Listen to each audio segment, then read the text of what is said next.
저는 대전에 살고 있으며 일남 이녀를 둔 가장입니다. 유년 시절 어머니가 장독대나 부뚜막 위에 정화수를 떠놓고 두 손 모아 비시던 모습을 보고 자랐습니다. 성인이 된 이후 불교에 관심은 있었지만 신앙까지 이어지지는 않았습니다. 그러던 중 우연히 발길이 닿은 대순진리회. 분위기에 젖어 몇 년 동안 그곳 사람들과 소통하며 지냈습니다. 그러나 갈수록 부담되는 일만 더해진 탓에 점점 멀리하고 말았습니다. 그러자 가정불화와 어려운 직장생활 등 약속이라도 한 듯 어려운 일이 몰려오기 시작했습니다. 집안 애경사 참여조차 하지 못해 조상님들과 친척들에게 죄송스러운 마음이었지요. 그러던 어느 날 시청한 상생방송. 증산도의 진리를 알고 싶다 제 바람이 이루어지기까지 그리 많은 시간이 걸리지는 않았습니다. 큰딸의 결혼으로 상견례를 하면서 상제님 진리를 신앙하는 사돈을 만난 덕분이죠. 대화 도중 증산도를 신앙한다는 말을 듣고 참 잘됐다 생각과 함께 안심되면서 감사한 마음이 들었습니다. 이후 사돈이 보내준 도전과 진리 서적들, 상생방송을 시청하며 꾸준히 읽고 있다고 하니 태전 도안 도장을 소개해 주셨습니다. 권포정님과 정수석 포감님의 안내로 대한동방신선학교 1기에 지원해서 영상으로 열심히 따라하며 수행했습니다. 그리고 드디어 2022년 12월 결혼해서 군산에 살고 있는 큰딸과 입도식을 올릴 수 있었습니다. 앞으로 몸과 마음을 다해 참진리 신앙에 매진하겠습니다.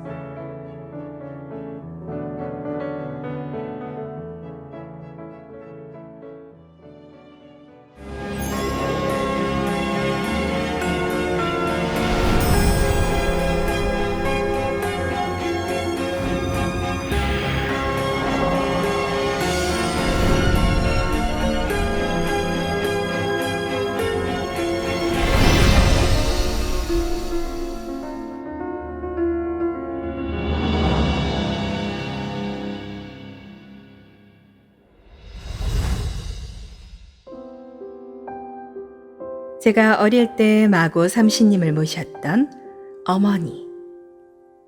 유년 시절의 강렬한 기억은 성장한 이후 당군교 신앙을 하면서도 계속 이어졌습니다. 마고 삼신님이 모셔진 백두산 사당에 8번 오르기도 했으니까요. 그래서인지 80이 넘은 나이에 대우주 조화 신선문명의 근원이신 마고 삼신님께 돌아오게 된 것 같네요. 당군교에 다니던 중 신비한 체험을 하며 시작한 한복집 운영. 어느 날 우연히 당군 성전님께서 영적으로 바느질을 가르쳐 주신 덕분이었는데요. 평생 한복을 지으며 생계를 꾸리는 계기가 됐습니다. 그러던 어느 날 계룡산의 어느 단체를 찾아가 신앙하는 일이 생겼는데요. 남해의 어느 사찰에서 기도할 때 도솔천을 찾아가라는 신명님의 계시를 들었기 때문이죠.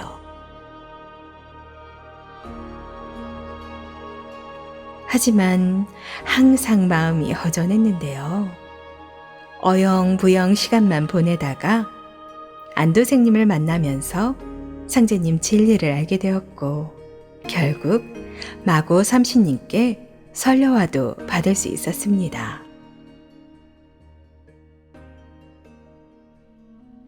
이후 안도생님의 인도로 방문한 부산 중앙도장. 수호사님과 신앙상담 후 입도하기로 결정했는데요. 막상 입도식 날이 되자 일이 터지고 말았습니다. 갑자기 몸이 너무 아파 누운 자리에서 일어날 수 없는 지경이었기 때문이죠.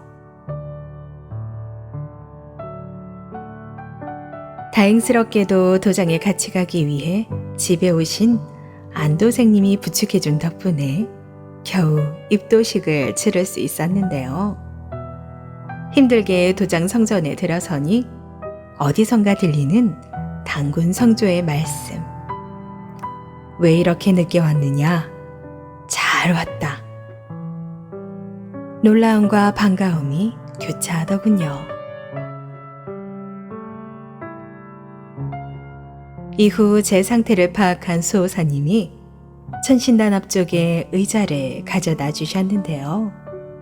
순간 단군 성조님께서도 왜 의자에 앉으려고 하느냐, 내려와서 방석에 바로 앉아라 말씀하시는 거예요.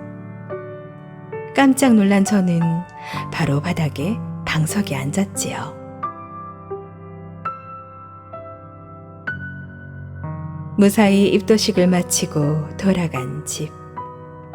대문 앞에 다다르자 하염없는 눈물이 흘러 결국 대성통곡하고 말았는데요. 온몸을 짓누르던 심한 고통도 언제 그랬냐는 듯 거짓말처럼 모두 사라졌습니다. 너무도 늦게 만난 상제님 칠리, 상제님, 대모님, 대상종도사님, 종도사님께 감사드리며 앞으로 일심을 다해 신앙하겠습니다.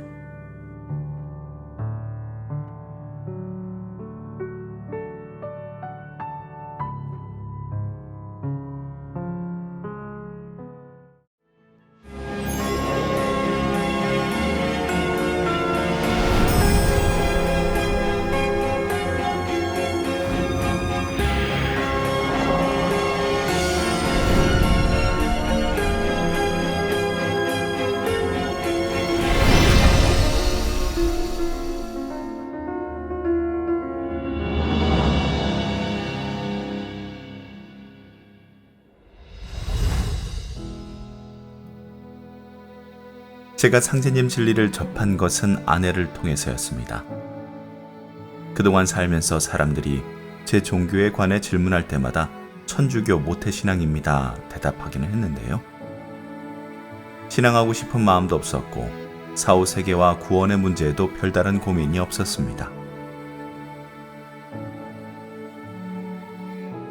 현실에서 양심껏 도덕적으로 사는 것이 중요해 자본주의 사회에서는 돈을 풍족하게 벌어 잘 사는 것만이 해답이야 생각했던 것이 전부였습니다. 하지만 해외에서의 삶은 녹록지 않았는데요. 국내에 있을 때보다 나의 정체성, 즉 대한민국 국민으로서의 나를 역설적으로 느끼게 됐습니다. 많은 이민자와 더불어 살아가는 호주에서 지내다 보니 더했던 것 같습니다. 동방한민족만의 고유의 문화, 다른 이민자들의 국가와는 다르다는 것을 분명히 알게 됐고 역사에 모든 것이 있다 생각하기까지 이르렀습니다.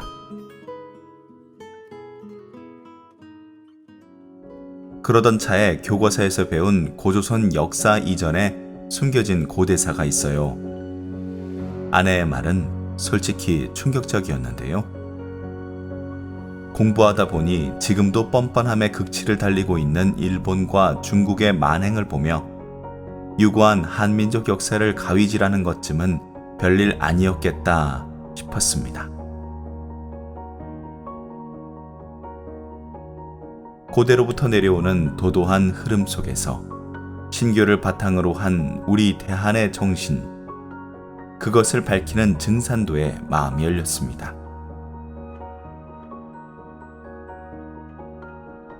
또한 나이가 들수록 국제정세에 관심을 가지게 됐는데 계속된 아내의 단순하고 명쾌한 진리 이야기에 빠져들 수밖에 없었습니다.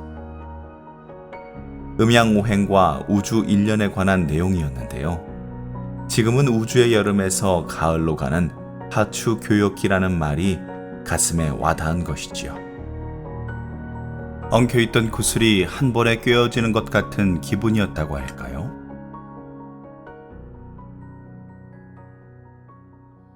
국제뉴스에서 빙하가 녹는 등 기후변화에 관해 다룰 때마다 심각성을 감지했지만 한여름이었던 올해 1월 호주 극세사 이불을 덮어야 할 정도로 쌀쌀한 날씨를 겪으며 처음으로 위기감을 느끼기도 했습니다.